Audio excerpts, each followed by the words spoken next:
agarrados à concepção do mesmo segundo a física ótica, física geométrica, desculpa.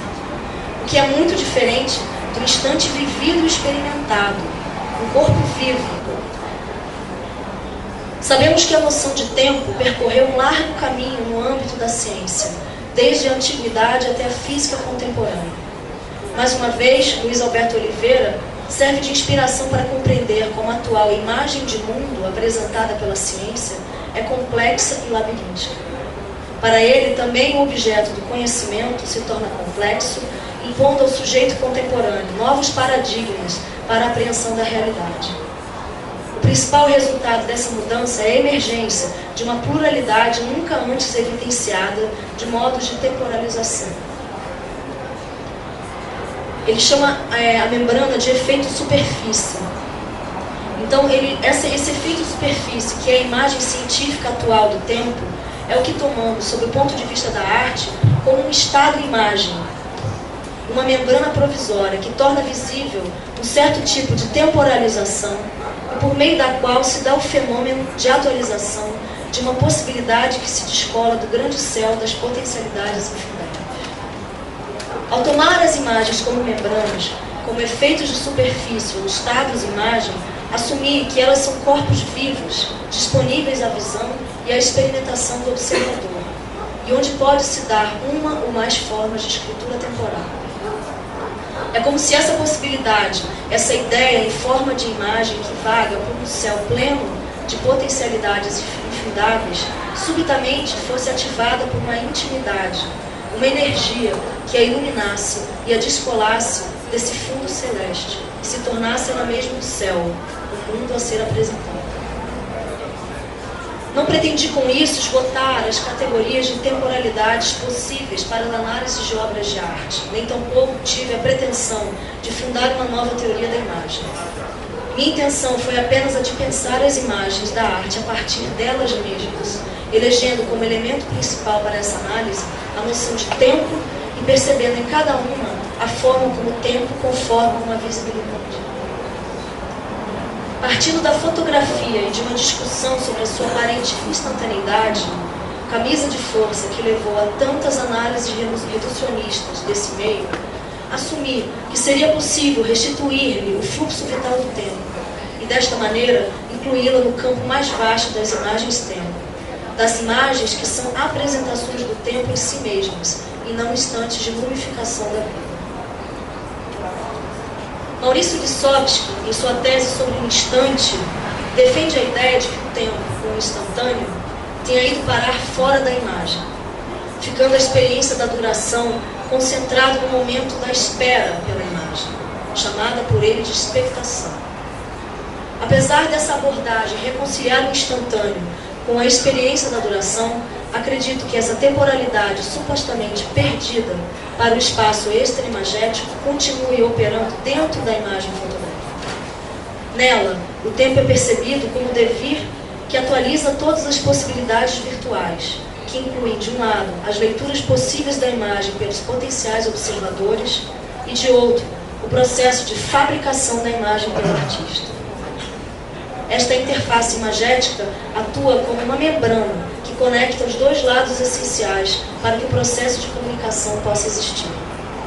Dentro dessa perspectiva, gostaria de comentar brevemente o trabalho do artista francês Georges Rousse. Vocês vão ver algumas imagens do Rousse. Ele alia pintura, fotografia e arquitetura em suas instalações. Aparentemente, apenas fotografias de espaços abandonados, elas guardam em si, e essa é uma marcação que o Rousse faz na câmera dele para produzir esse tipo de imagem, a primeira imagem para você. Elas guardam em si camadas ocultas que contêm o processo de intervenção do artista nos espaços, mas o resultado formal, afora o seu gigantismo, é muito próximo de qualquer fotografia de arquitetura. Grande profundidade de campo, iluminação perfeita que descortina todos os detalhes do ambiente, cuidado com a composição e valorização do ponto de vista, entre outros.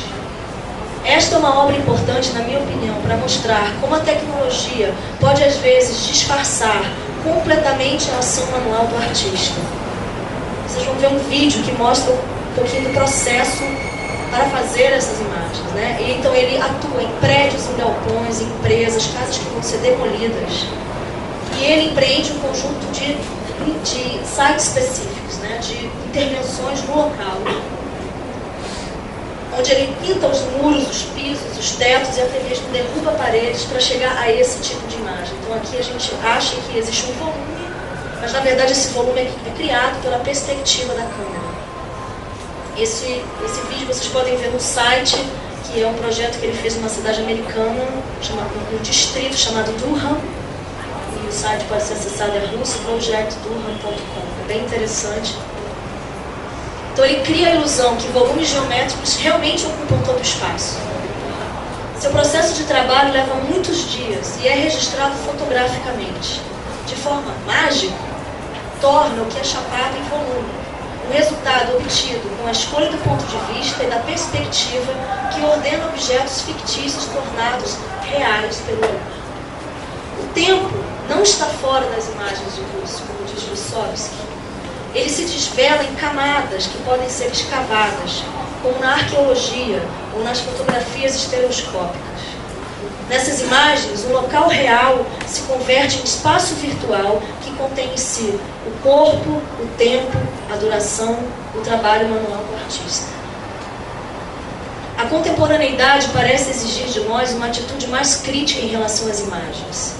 Se o mundo está cheio de clichês, eles, ao mesmo tempo, parecem nos incitar a deixarmos de lado nossa forma habitual sensório-motora de estarmos no mundo, de reagirmos a estímulos e percepções como autômatos, para adotarmos a atitude do mergulhador, que se lança com coragem ao desconhecido e vasto oceano.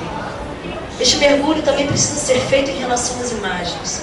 Se apenas reagimos a elas com julgamentos de valor, não temos como experimentá-las, não temos como nos deliciar na espessura de seu tempo. Em nosso contexto atual, conhecer torna-se inseparável de transformar. Somos cada vez mais convocados a abandonar o papel de contempladores para assumirmos o de interventores, algo que a ecologia não nos cansa de provar.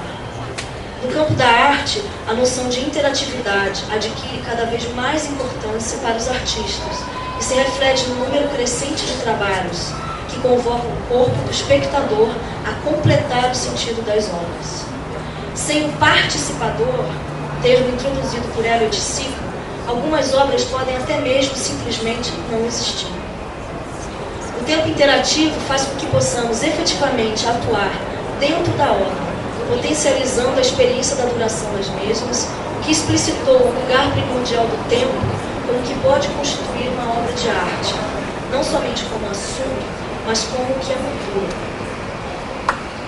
Se as diversas temporalidades já eram experimentadas antes da arte interativa, esta só acentuou e tornou mais explícita a possibilidade da experiência do tempo da obra. Só que agora podemos efetivamente atuar dentro dela, interrompendo o fluxo do tempo para não só experimentá-lo, como também modificá-lo. Esse corpo, individual ou coletivo, altamente requisitado na arte contemporânea, encontra nas instalações que envolvem tecnologia o seu ponto máximo de importância. Sem ele, simplesmente as obras podem não existir. É ele que ativa e brinca com o enigma contido na obra. Ao analisar a obra de Elliott Sica, Guy Brett afirma que o parangolé era uma espécie de membrana, um véu que repousa na interface entre o corpo vivo e o sentido da visão. Assim como o parangolé, uma obra feita para ser vestida pelo participador, uma vestimenta sensorial, uma prótese feita para potencializar a expressividade e visão do usuário, também foi o meu propósito vestir as imagens analisadas como peles, para que pudéssemos habitá-las e trazê-las para a intimidade do nosso corpo e do nosso olhar. A casa é o corpo, e é nele que habita o tempo infinito.